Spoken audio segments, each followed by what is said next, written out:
नमस्कार दोस्तों, आप सभी का स्वागत है आपके अपने चैनल श्याम भाई ऑफिशियल चैनल में। तो दोस्तों, आज की खबर है भोजपुरी सिनेमा से जुड़ी दबंग super trending star Khesari Lal Yadav ji के बारे में। तो दोस्तों, आपको बताना चाहूँगा खेसारी लाल यादव जी की बहुत एक बड़ी अपडेट है। तो आप लोग वीडियो में अंत तक बने रहिएगा। वीडियो पसंद आए तो वीडियो को लाइक करके शेयर लगा दीजिएगा। अगर चैनल पर नए आ गए तो चैनल को भी सब्सक्राइब कर दीजिएगा।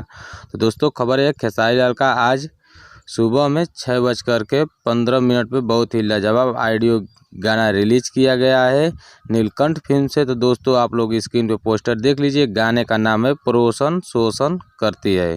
तो दोस्तों, आपको बता दूं कि इस गाने को गाए हुए हैं आपके चहेते सुपरस्टार खेसारी लाल यादव, साथ में फीमेल सिंगर डुएट किए हैं शिल्पी राज जी, और गाने को लिखे हैं सोनू सरगम जी, संगीत है रोशन सिंह जी का। तो दोस्तों, ये बहुत ही लाजवाब गाना है। तो आप लोग जाइए नीलकंठ फिल्म से देखिए। आज सुबह में 6:15 पे रिलीज़ किया गया है। अगर अपडेट पसंद आई है तो इस वीडियो को लाइक करके अपने दोस्तों में ज़्यादा से ज़्यादा शेयर लगा दीजिएगा।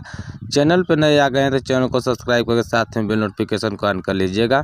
तो दोस्तों, फिलहाल के लिए इतना ही। मिलेंगे कोई और वीडियो में, तब तक के लिए देखते रहिए श्याम भाई ऑफिशियल चैनल। जय हिंद, जय भोजपुरी।